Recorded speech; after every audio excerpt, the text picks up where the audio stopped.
திரும்பவே அவர் தொண்டர்களை அடிக்கிறார், பார்த்தீர்களா? அவரை மூச்சு பிடிக்க போட்டு எல்லாரும் அமுக்குன்னு அப்புறம் அடிக்காம என்ன சார் கொஞ்சமா சார் செய்வார்? அப்ப அவங்க கட்சியோட முழக்கம் என்ன? அடங்க வரு, அத்து வீரு, திவரி எழு, திருப்பி அடி. அடங்க வரு.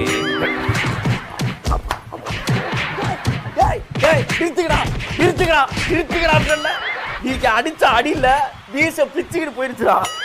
அடங்க மறு அத்துமீறு. எப்படி அடங்குவான் சொல்லியா? நீ தானையா சொல்லி கொடுத்த? என்ன சொல்லி கொடுத்த? அடங்க மறு அத்துமீறு. அடங்க மாட்டேன் தம்பி, மேடை விட்டு இறங்க. அடங்க மாட்டேயா தம்பி, மேடை விட்டு கீழே இறங்க. இறங்க மாட்டேயா தம்பி, சொல்றது கேளு. கேட்க மாட்டேயா? அவருக்கு கிடைத்த வெற்றியா? ஆமா. எப்படிப்பட்ட சிறுத்தை குட்டிகளை சீட்டாஸ ரெடி பண்ணி வச்சிருக்காரு பாத்தீங்களா?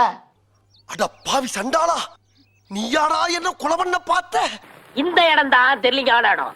மனசை தேத்திக்கங்க, பயந்துறாதீங்க.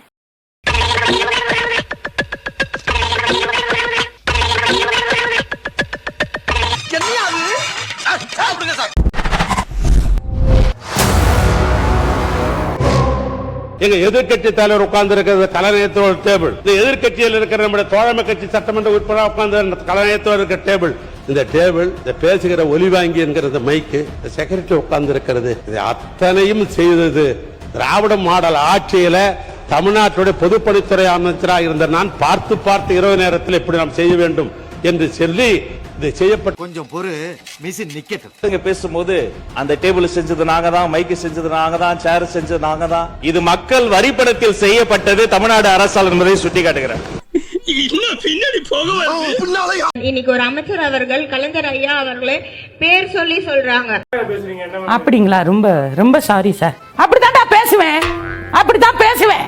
ஆனா கலைஞர் ஐயாவை எவ்வளவு பெரிய மூத்தவர்களா இருந்தாலும், எவ்வளவு பெரிய எழுத்தாளர்களா இருந்தாலும், இல்ல எவ்வளவு பெரிய ஃபீல்டுல பதிவு இருந்தாலும் பேர் சொல்றதுக்கு யோசிப்பாங்க.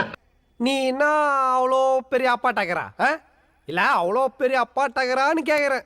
நம்ம மாண்புமிகு உறுப்பினர் கேக்குறாரு, இந்த வண்டல் மண் எங்க பாகிஸ்தானுக்கா போகுதுன்னு. விவசாயிக்கு மட்டும்தான் போகணுங்கிறதா தமிழ்நாடு முதலமைச்சர். பாகிஸ்தானுக்கு இல்ல, பக்கத்து ஊருக்கு கூட போக விட மாட்டோம். திருடிட்டு போக விட மாட்டோம். ரேட்டை ஏத்தி பண்ண.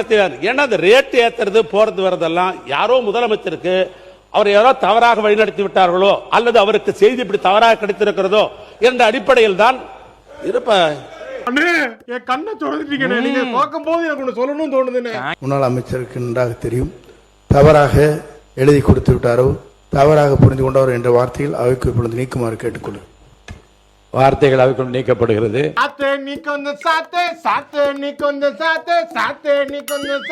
98 பேர் ஜஸ்ட் கிராண்ட் மாஸ்டர் இருக்காங்கன்னா 38 பேர் தமிழ்நாட்டை சார்ந்தவர்கள் இன்றைக்கு அதிகம் பேர் இங்கே இருக்கிறார்கள் என்றால் அது திராவிட மாடல் ஆட்சியின் சாதனைகள். தம்பி, ஒரு மனுஷன் போய் பேசலாம், ஆனா ஏக்கர் கணக்கில் எல்லாம் பேசக்கூடாது.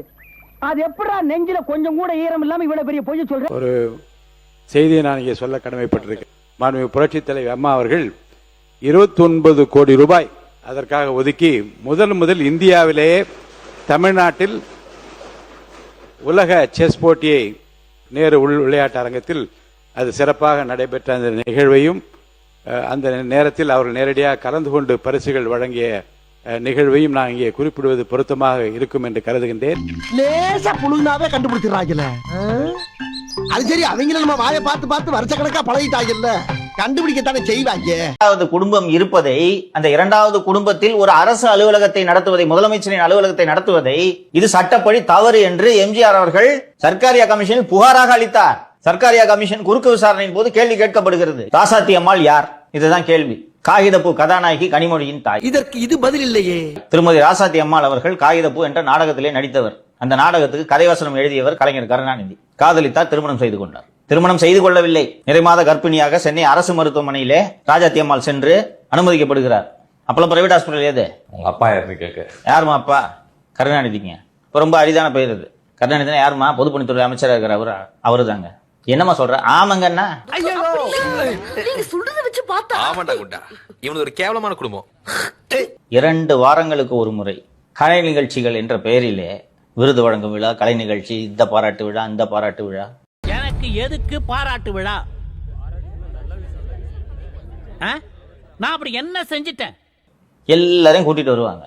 அஜித் மட்டும் ஒரு நாள் எந்திரிச்சு மைக்க பிடிச்சி சொல்லிட்டாரு, இங்க பாருங்க நீங்க பாராட்டு விழா நடத்துங்க, நாங்க எல்லாம் ஒவ்வொருத்தரும் வெளிநாட்டுல ஷூட்டிங் இருக்கும், போன் பண்ணி நீங்க கட்டாயம் இந்த நிகழ்ச்சிக்கு வந்து கலந்துக்கணும், சிஎம் கூப்பிடுறாருன்னு சொல்றாங்க, எங்களுக்கு பெரிய கஷ்டமா இருக்கு. ஒற்றை புளிய மரத்தில் தூக்கில் தொங்குங்கள், என்னிடம் வராதீர்கள் தம்பிகளே, வகுந்து விடுவேன், எழுத்தாணியை சங்கிலே குத்தி விடுவேன், செல்லுங்கள் தோழர்களே. போராளிகள், சினிமாவிலிருந்து அரசியலுக்கு வந்த போராளிகள் நம்ம பல பேரை பார்த்துருக்கோம் சார். அந்த வகையில் கமலஹாசன் அவர்கள் உலகநாயகன், ஆண்டவர் என பழம்பெரும் பட்டம் பெற்றவர். இன்னைக்கு வந்து அரசியலில் கமலஹாசன் அவர்கள் எங்கே? கமலஹாசன் அவர்கள் அரசியல் தேடக்கூடிய சூழ்நிலை இருக்கு. ரவி, என்னுடைய பொது வாழ்க்கையிலிருந்து ஓய்வு பெறலாம்னு முடிவு பண்ணிட்டேன்ப்பா. ஏன் தாங்க முடியாம தான்.